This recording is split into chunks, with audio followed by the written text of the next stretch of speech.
Betty. I'm happy to talk with our special guest today, and I'm going to introduce you to her. I'm talking with Ali Hemsley, is a social media marketing specialist and public speaker who's passionate about working with charities, ethical and inclusive companies, and disability-led or focused businesses. Ali lost her job in 2020 due to discrimination based on her disability and filed a claim thereafter. In 2022, she won her discrimination suit. She was recently a guest speaker at the annual Snowdon Trust, where she talked about the adversities that have shaped her life. Ali, I'm so happy to talk to you this morning. How are you doing over there in the UK? I'm doing good. It is afternoon here, so I feel like I'm ahead of you. I'm time Way traveling to be here. Yeah, it's like bright and sunny this morning. So, Ali, you recently spoke at Snowdon Trust. How did that go? Was there a big Oh, crowd there? yeah, it was a really lovely day. So I received last year a scholarship from them to do my master's degree, and their scholarships are all based on accelerating disabled change makers in their career. So I had actually attended the event last year as one of their sort of like students that they were helping. So to return this year and be able to speak and know that there was other people in that room who are going through what I went through a year ago and doing their masters, it was just amazing. And I had so much wonderful feedback, and it was just brilliant to meet some of their donors and trustees as well and learn more about the charity. Right. And so you applied for a scholarship with the Snowdon Trust, and Yeah. then you recently got your master's this year, last Yeah. year, this year, right? Yeah, so I finished it, submitted my final dissertation, which was 15,000 words, submitted that in September, and then, yeah, graduated in February this year, which is such a nice day. Yeah, that's such a nice day when you graduate. I don't have my bachelor's, so I'm imagining that getting your master's is even more special. Yes. So, Ali, I wanted to ask you, you're very open on social media about your disabilities. You had surgery in 2021 for hip dysplasia, and then in 2022, you were diagnosed with Crohn's disease. How has this impacted your daily life, and what sort of barriers do you face every day in your work? Yeah, I think for me, the impact on my daily life, I almost don't know what it's like to have a normal functioning body now. When I was 17, I had a lot of fatigue, and that affected me throughout the time, like right up until my hip diagnosis and then my Crohn's diagnosis last year. So I almost don't know what it's like to have this quote unquote normal body. But for me, I have a lot of pain, a lot of fatigue, and I have to spend a lot of my time working out how to use my energy best. How can I manage my conditions? And it just comes with a lot of extra life admin that I think often gets overlooked or not discussed.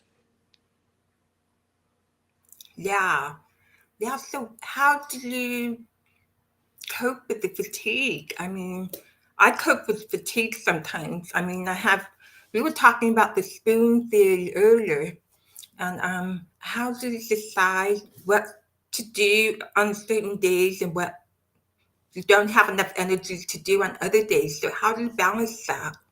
Yeah, I think for me, I have really good prioritization skills now. Like after, what must it be, 11 years of having fatigue, you get pretty good at knowing where your limits are and when to make that decision. So I have the things that I do in a week that are almost like I must do this, unless I really can't, this is going to happen. And for me, one of those things is going to my football training, which seems completely against what someone with fatigue should do. But I know for me that it helps my stomach, like exercise really helps my stomach, which obviously helps the Yeah. fatigue and helps everything else because I'm absorbing more nutrients and able to eat more food. So I'm nourishing myself. It's a great social thing for me. And it's just a bit of headspace away from everything. So that's one of my almost like non negotiables, that unless I'm really struggling, I have these few things that I do every single week which make me feel really good. And then everything else, I kind of just fit around it. And I work really hard to make sure that my weeks are balanced. So if I've got one day that I know, like last week, I'm going to London, I'm talking at this event, I make sure the day before and after that is relatively chilled, it's relaxed, it's got lots of rest time, and adding in flexibility as well to make sure if there is a meeting that day, I can move it if I'm not feeling too good.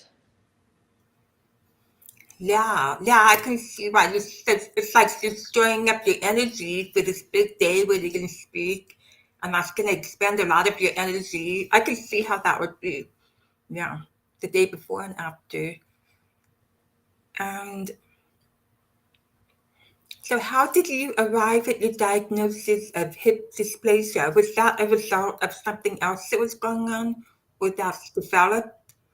No, so it Um, turns out that I actually must have had it all of my life. But for okay. me, I was experiencing a lot of hip pain, and I honestly I couldn't sit on a chair like this. I could not sit with my hips at like a 45-degree angle because I just 90. I couldn't do it because it put so much pressure into my hip. So I remember it had been getting worse and worse, and I'd been experiencing a lot of pain there for a few years. And I'd always had this kind of like clicking in my hip, and I'd seen doctors about it, and they said, no, no, nothing to worry about. Just they were like, oh, it's dancer's hip, and I was like, I'm not a dancer, but okay. So I went with it, but it got to the point that I honestly couldn't sit on a chair for more than half an hour. I couldn't be in a car for that long. I had to just have my hip fully extended, my legs extended to make sure that I was like almost horizontal. And I remember I had an x-ray and they told me I was absolutely fine. And I thought, I don't trust this. So I went and I got a second opinion, and the surgeon was like, no, you need surgery. Your hips are so bad. Yeah, that's just hits the point that you really need to get a second opinion. If you yourself know that something's wrong, but the first doctor says, oh, nothing's wrong, it's all in your head. It seems like a lot of patients hear that from the doctors. It's all in your head, you're fine. So it's so important to get that second opinion. So I'm glad you really got that. Because you Yeah. knew physically something was wrong. They're the one that's living in your body, so you know something is wrong. And Yeah, so, definitely. And I've experienced that, time and time again. And I think it's such a big thing that unfortunately does happen. And particularly in young women, we often get overlooked. I'm reading a great book at the moment called Unwell Women, which funnily enough is right beside me now. And it talks a lot about how women's pain is misdiagnosed or overlooked and ignored because of this patriarchal system that we've had for hundreds and hundreds of years, which classifies women's pain as hysteria. yeah. Yes. What's the name of that book that you just mentioned? Unwell Women? Unwell Women. I've got it right here. There you go. Unwell Women. Okay, I'll I check that. really recommend By it. Eleanor Callahan? Leghorn. How do you say that? Cleghorn? Cleghorn, Eleanor yeah. Cleghorn. Okay. I recommend it a lot. Yeah. So that's really, I haven't heard of that book before, but yeah, it's just really frustrating to kind of get the brush off from medical professionals, that Yeah. probably should know better. I feel like they should get more sensitivity training, cultural training, training different disabilities. The, Yeah. I don't know. It's like, what are they teaching them in medical school? Yeah, absolutely. And the exact same thing happened with my Crohn's disease.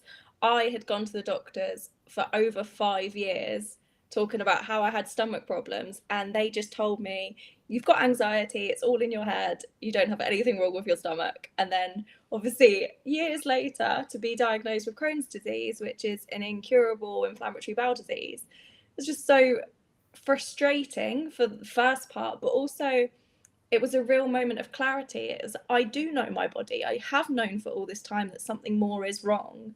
And it almost felt like a bit of a relief to have that finally acknowledged. Yeah, I imagine. I imagine.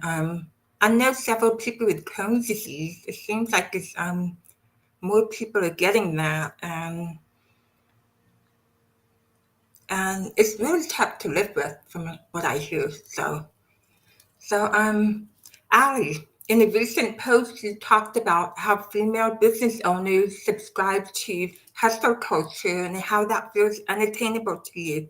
Can you explain more about the feelings behind that? Yeah, absolutely. I think for me, this is a big thing that I've seen on social media, Instagram, but particularly TikTok, is the rise of this hustle culture.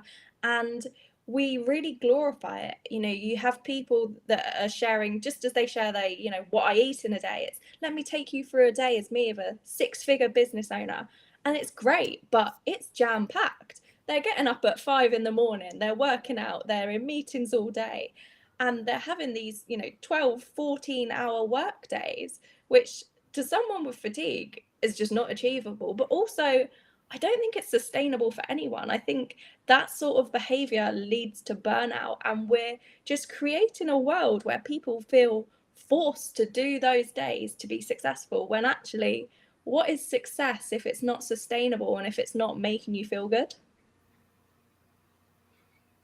Yeah, yeah. I think people who subscribe to that just feel like that's how they're going to achieve success. But you can achieve success in under 12, 14 hours a day. I mean, it really is so personal, you know? Each Yeah, of us has different difficulties. Maybe some have more than others. Like we were talking earlier, my energy is higher in the morning than early afternoon, and yours is the opposite. So we just find ways to work with that. And some people are night owls and maybe sleep during the day, you know. yeah, So it's just very personal. And some people, as you say, can't get up at 5 in the morning. I have a really hard time getting up at 5, but that's because I'm kind of lazy and don't want to get up at 5. So I try to be up at 5:30 because I feel like for me the day feels longer because I have that dip in the middle of the day. So if I yeah. wake up earlier, then the day feels a bit longer. So right now with the time change, it's a little bit hard to get up at 5. It feels like 4 in the morning. So yeah, I think it's just so personal. So if you're not hustling, waking up at 5 in the morning and getting your workout and getting your green smoothie in and being out in your chair at your desk by 7 or 8, then you're not you're not hustling, you're not working as hard as you should be. So yeah, and Robert says, "Hi, Robert." She says, "You can always take a nap at midday." That is right, Robert. I I believe in recommend that. this. Yeah, yeah. So, Ali, you are a social media marketing specialist. You work with socially conscious companies and charities. What inspired you to work with these specific businesses? And what has the general response been about disability inclusion? How have these companies responded to you talking about disability inclusion? Yeah, that's a great question. So for me, a big part of what made that change from going to sort of from the private sector into more the third sector with charities and social enterprises is the experiences I had, which you touched on earlier, about losing my job due to disability discrimination. And from my mindset, I had the company that I worked for that I was discriminated during my time with, they were advertised as an ethical company. They had great accreditations. And so it really made me think about what is an ethical company and how do those values really match up to what they're doing. So I took a little think about myself and thought, you know what, I really want to work with companies that make a difference and they're not just greenwashing or, signaling that they're woke on, doing all these amazing things when actually they're not in practice. So I started then working within the charity sector, which I just find so rewarding because you know that your work is directly benefiting people, which is incredible. And I've worked on a few really nice campaigns, but the last one I worked with was a social enterprise called Parallel, and they focus on disability inclusion. So, of course, everything that I feel and relate to and really am passionate about, they were already doing. So, it was really nice to work with them. And I think, particularly disability charities and disability social enterprises, they are at the forefront of driving this inclusion within their marketing campaigns as well, which I really love. And I think it's so great to be working with change makers and people who are paving the way and showing what companies should be like. That sounds great. I love that. That the company you worked for when you were fired or laid off, they were an ethical company. Yeah. They labeled themselves as an ethical company. And what was the reason they gave you for letting you go? So what happened was during the pandemic here in the UK, we were just about to go into a second lockdown. And during the first sort of wave of everything and the summer months where I've been working there, the government advice was to not go into work if you didn't have to, which meant if you don't physically need to be there to operate a machine, then you shouldn't be there. You know, I think we can all agree that we can have meetings online as we're doing now, and there's not really a huge difference with that. So I was repeatedly asked to go into the workplace, and I was labelled as high risk because of my neurological conditions from when I was younger. And I was also going through the stages of getting my hip diagnosis at the time. So I was going to hospital appointments where I had to isolate for 7 days beforehand anyway. So I was like, I can't be going into this high risk work environment, which had no health and safety in place, I can just say as well. And I was sitting there one day, I was just working away, and this was the day before I exchanged on my house purchase with my now husband.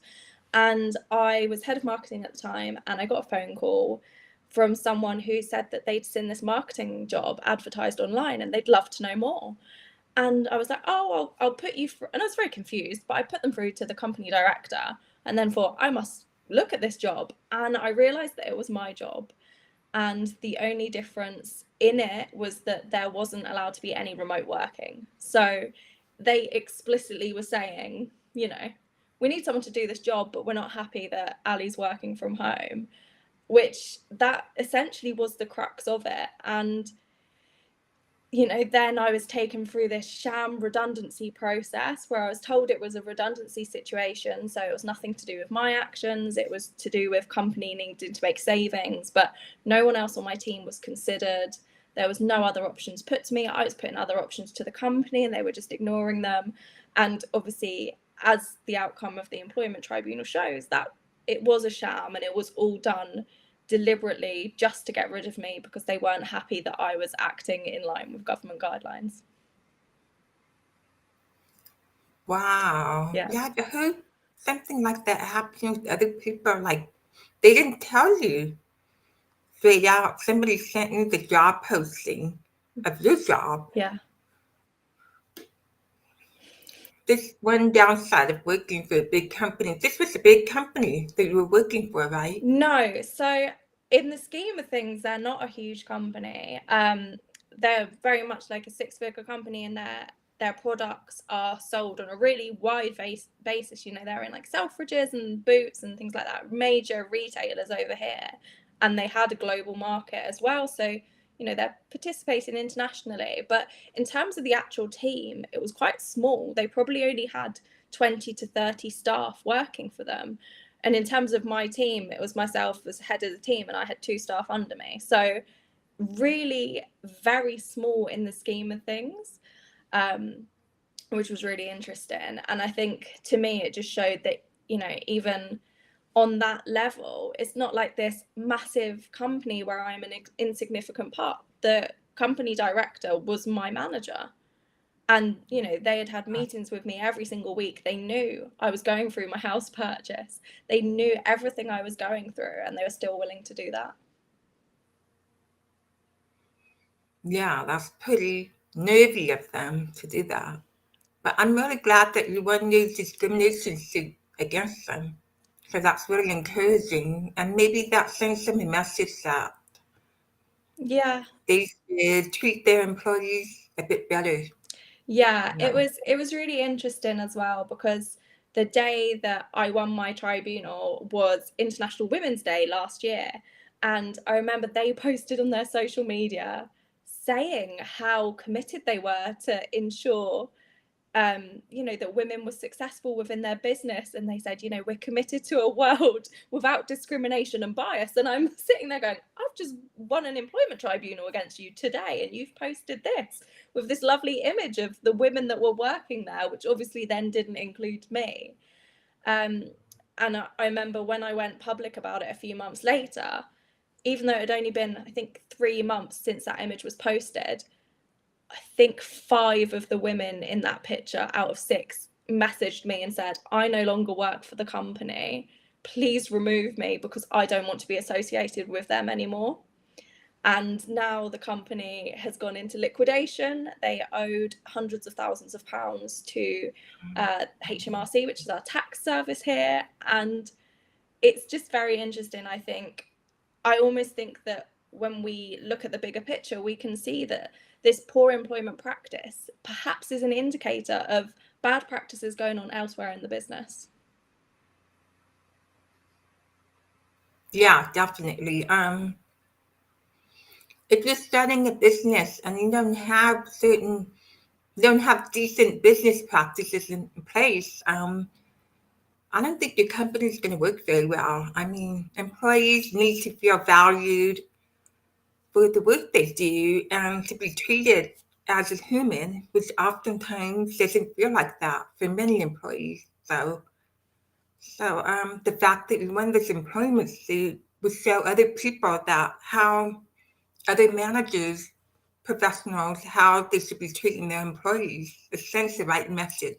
Yeah. So I think that's really important. And it must have felt great, to feel like you won against this big company, which relatively wasn't that big, but it's important that they got that message, hopefully. But Yeah. um, I don't know, it's just unfortunate that you had to go through that anyway. Yeah, that's So, that's the thing. And I think for me as well, obviously I don't know what it's like over there, but here in the UK there's such little support for employment tribunals. And if you can't afford to pay a solicitor, which are very expensive, then what options do you have? So I actually had to represent myself, you know, at the tribunal. And I'm by no means a lawyer, I've never studied law. So I almost had to learn a whole new skill set and a whole new language, and learn how I had to format all these documents. And then to have done it and done it successfully, I felt so proud of myself. yeah. Well, there are some law firms here that would take your case pro bono Mm-hmm. for free as long as they get a portion of your settlement. Yeah. If they think that they're going to win, they would take a portion of your settlement. And I also filed this discrimination suit early in my career. I was my first full-time job. Um, I was the only deaf person in the company. It was a very big company. And so, but I was low man on the totem pole. Mm. I was just an admin assistant for a computer company. And so after like almost 2 years, they laid me off. And there were no other layoffs in the company. But when I was working there, they weren't providing accommodations for meetings, sign language interpreters for meetings. So I thought, okay, I'm going to sue them for that. And then a friend of mine had the name of an employment lawyer, and I got in touch with her, and then she got a portion of my settlement. So that's how some law firms do it here. Yeah. It depends on the case, I guess. But for employment discrimination in the employment, I believe that a lot of lawyers do pro bono That's for good. free. And so this lawyer was really good. I mean, I felt really lucky to have her. Um, if my friend hadn't referred me to her, I don't know where else I would have looked. So we do have that. And then, of course, you have the lawyers that work for poor communities. They'll take on the case for free, and it depends.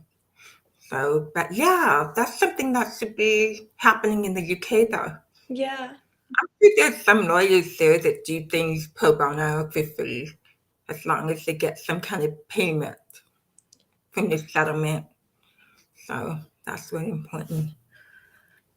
Okay, so Ali, what kind of impact do you want to have as a public speaker? Oh, And what do you hope people take away from their speeches? yeah.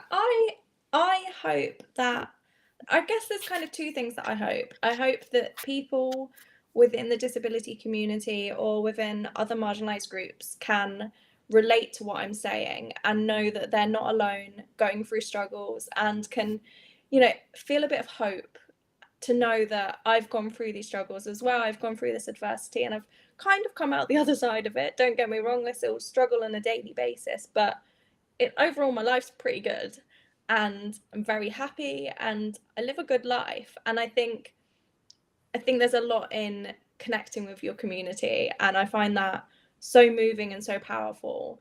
And then on the other side of it, I hope that the change makers and the people who are making these big decisions within society, whether it's on employment or funding or just anyone who's in a position of power, I hope they come away thinking about what they can do to make things better for other people. I just think the world has enough bad stuff in it. And if we can all put out a little bit of good every day, then it's really going to make a difference. So, yes, we need to put out a lot of good in the world. Yes, we've got some pretty bad stuff going on. So, do you remember the first time you did a public speaking gig and what that was like? Oh, I think my first one was, it was a good few years ago now, maybe 5 years ago, probably. Maybe, yeah, it must have been 5 years ago. And I was on a panel with an ex MP, so someone who used to work in the government, and we were discussing mental health and how it affects young people. And I remember being so nervous, and I remember they mic'd me up and everything. As they were doing that, I was so nervous.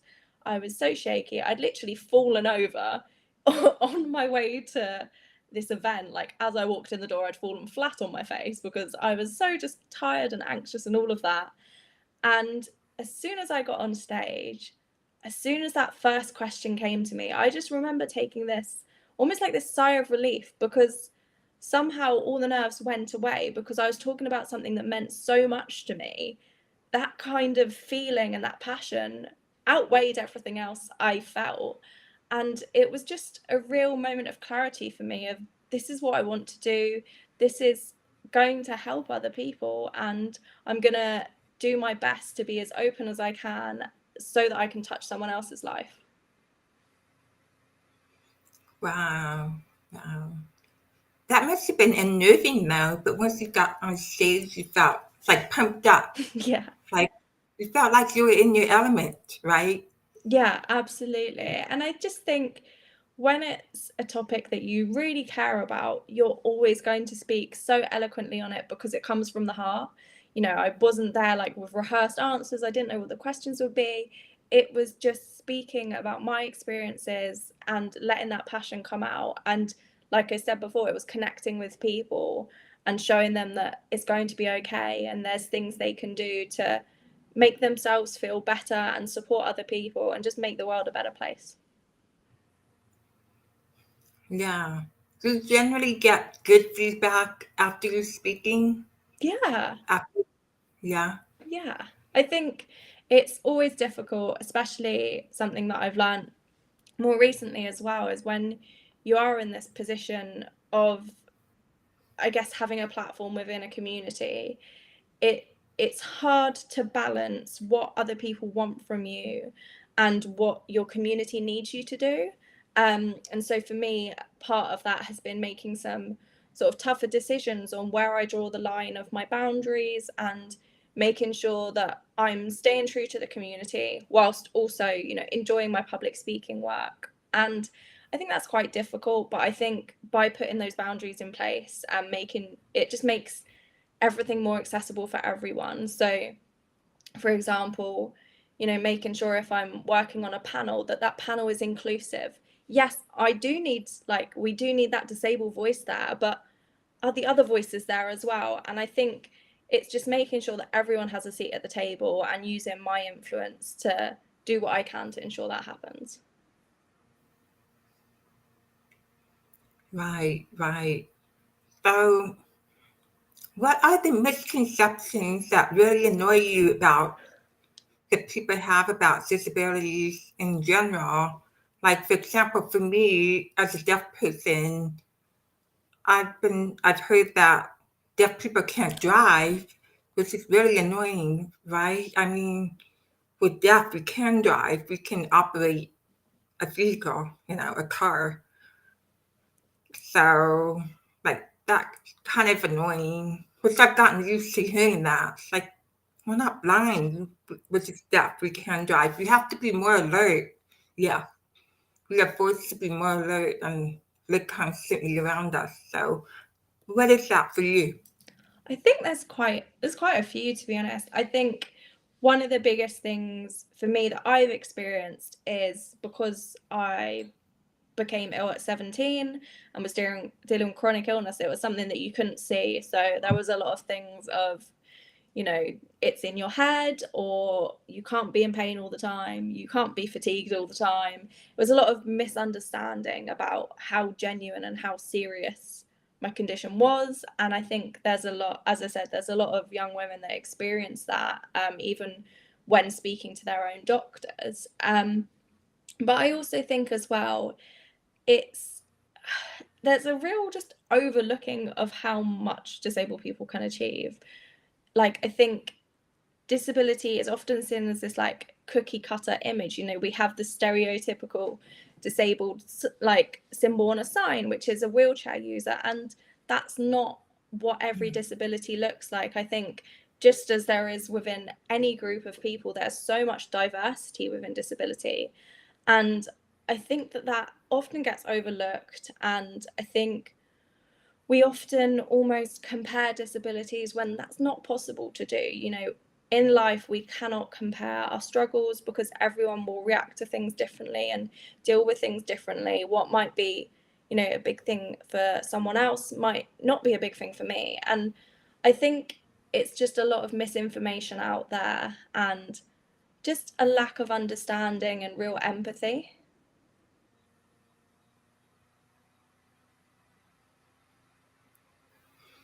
I agree, I agree. And because there's so many various disabilities that people can get confused and not really understand what the disability means for a certain person without disability. So I feel like people get overwhelmed, equating deafness with blindness or maybe a physical disability you have, but you're not necessarily in a wheelchair, like you say, the sign, the universal accessible sign, disability sign. Is it called the disability sign? I don't know. Or the I accessibility? guess so. So, yeah, that's something to think about. It's just, that's why it's so important to talk about it constantly, because each person with a disability has their own personal experience and doesn't reflect everybody else's Yeah. with a disability. So that's very true. So sometimes I get annoyed, but I try to understand that it's just lack of awareness and not any intentional Yeah. being intentionally obtuse about it. Yeah. Yeah, Yeah. definitely. And I think, by having more disabled people who have platforms and disabled role models, I think that's so important. And it shows people what we can do and the amazing things we can achieve. And I think it's just so powerful. And for me as well, one of my biggest bugbears is, less so now because I can now laugh at it, but the amount of times that I've been told, like, oh, get better soon, and it's like, no, I've got an incurable condition, I'm not going to get better soon, but like, thanks for the thought. Yeah, yeah. I love that you said bugbear. I always say that word. I love that word, bugbear. I say it sometimes. I love that word. But yeah, it's really annoying and things would get better. And people are trying to be encouraging. They want them to feel better. Yeah. But the fact is some diseases are incurable and some are progressive. Like my mother has rheumatoid arthritis. Mhm. It's not going to get better. It gets progressively worse the older she gets. So um, I Yeah. understand where it comes from. It's trying to help you feel better, but you know that it's not.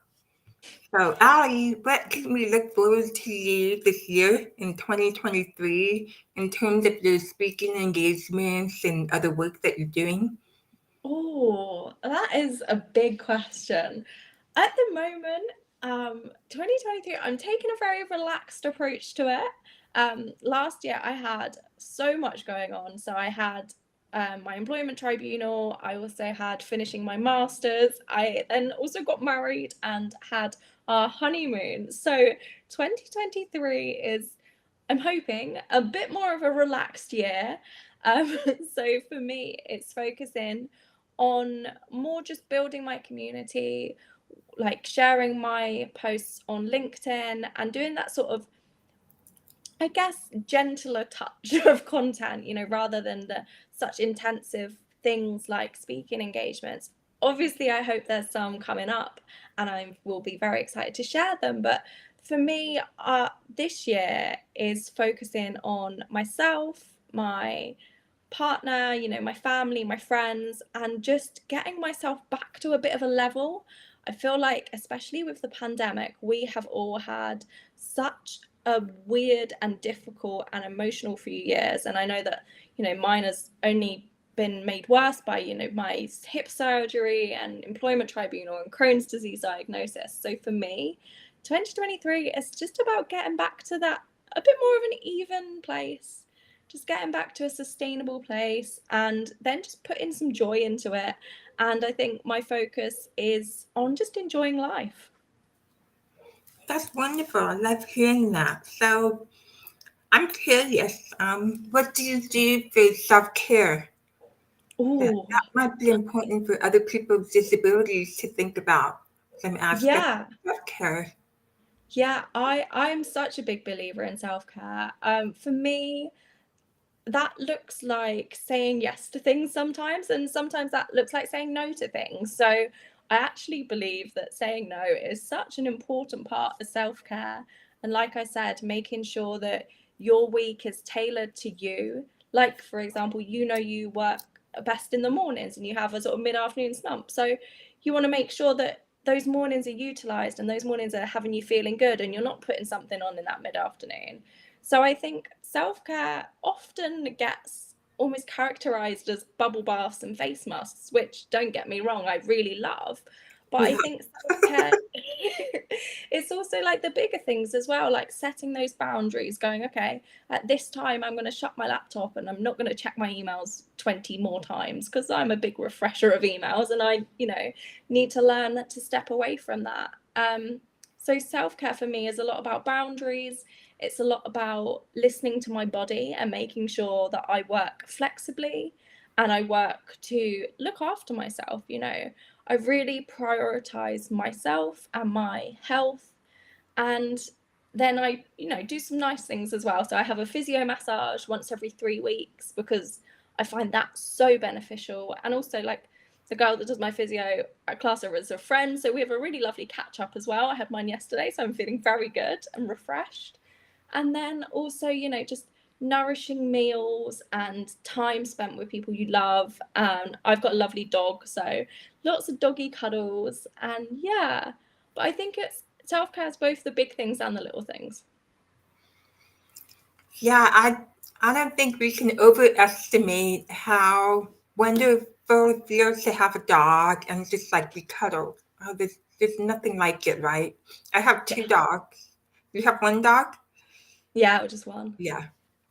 Yeah, I have 2. One likes to cuddle, the other one doesn't. She goes off by herself. But the little one, he likes to cuddle and just be next to me. It's like there's nothing like it in the world. So I think Yeah. that's very healing. And dogs do really help a lot of people, you know. Yeah, for sure. Then we've got the service animals, the emotional support animals, service animals. I think it's Yeah. just incredible. I mean, dogs are wonderful, wonderful creatures. Cats too. I love cats. We can't have a cat, so but yeah. It seems like people either love dogs or cats. They don't seem to love both. What about Yeah. you? Do you like both or just prefer dogs? I'm a dog person, but I'm probably skewed because my mum's allergic to cats, so I never really spent much time around Oh, cats. okay. But yeah, I'm definitely a dog person. I grew up with a lot of dogs, so Yeah, yeah. Depends on the upbringing too. My mom loves cat, but she loves dogs too. She loves both. She's had them all. She's had a lizard. She's had oh well. chickens. She had a rabbit. She's had a lot of animals growing up. So, Robert is asking, do you ever feel guilty prioritizing yourself? If so, how do you move past the feeling? Oh, it's a really good question, and I think it's a really important question. So I think I used to, and I think a lot of that is a lot of internalized ableism from my part. I would push myself to do things and not say no to things, and I did that, and it really negatively affected my health. And it's the same way of my feelings towards hustle culture. Like that way of living was not sustainable to me. So I have to remind myself now that if I am, prioritizing myself, that I shouldn't feel guilt because I'm doing it for the longer term. You know, yes, cancelling once. You do ask good questions, Robert. Yes, like cancelling once on a friend or moving a meeting once you may feel a little bit of guilt, but it would be better to move it once and look after yourself and then know the next few times you're not going to have to move it, rather than trying to make everything and burning yourself out and really digging yourself into a hole that you can't get out of. So I just focus on remembering that long-term vision and remembering sustainability, and also just allowing myself to be. You can't feel guilty for something that you are not in control of. So I think we need to let go of that and let go of all those feelings and really work through them. Yeah, yeah. Some people might see it as being selfish if you're taking care of yourself, but like having to cancel on friends, event, things like that.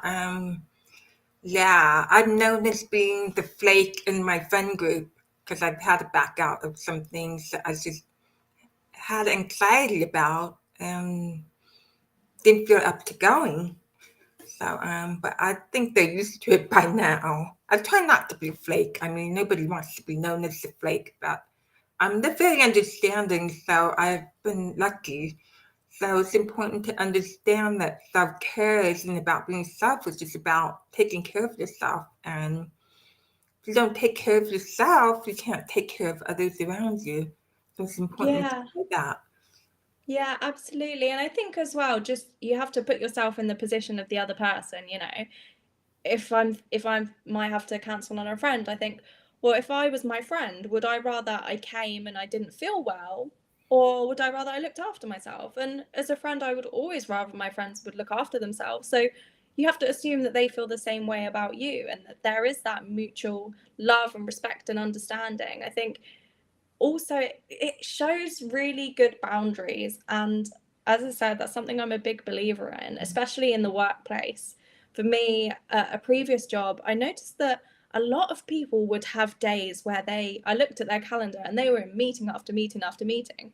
So on days that my calendar started to look like that, I would block out an hour for lunch and I'd put it in my calendar as lunch so people could see it, and my staff working with me or working under me as a manager, they would be able to see my diary and go, okay, Ali's making sure she gets an hour for lunch. I'm going to make sure I do the same. And I think by putting in those boundaries and by showing others that we should prioritize our health and looking after ourselves, it makes other people know that that's okay for them to do it too. Yes, exactly. And Robert wants you to know that he's known for asking good questions. He's an auditor. Ah, He's an yes, he is auditor, then. so yes, he's known for that. So thank you, Robert, for asking an important question, which I know you for. So, Ali, where's the best place for someone to get in touch with you? Is it via email, through your website?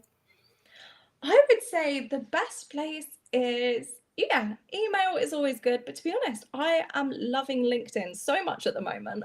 I am probably always on there.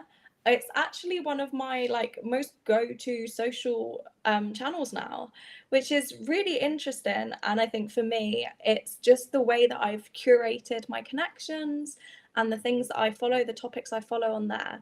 I find it such a innovative and invigorating and exciting place. So definitely connect with me on LinkedIn. I'm also on Instagram, which is Ali Hemsley as well, but it's much prettier and much less exciting in terms of disability inclusion. I'll be honest, it's much more like lifestyle and pub lunches. So definitely recommend checking out my LinkedIn. Yeah, yeah. So, yes, I have all of Ali's information in the post below. And I just want to thank Ali for being my guest this morning. Thank you so much for joining me. And Robert also said, sometimes I just want to make one eye laugh, one eye laugh. Yeah, you did do that. So thank you for being here. And I hope some you people in the audience have some good takeaways from this talk with Ali. And I will see you next week. Same day, same time. I'll be talking with Jamie Seal. He is a blind speaker, and he just got promoted in his job, I believe. So I'll be talking to him next week. So join me next week, and in the meantime, have a great week, everyone, and I'll see you next week. Bye.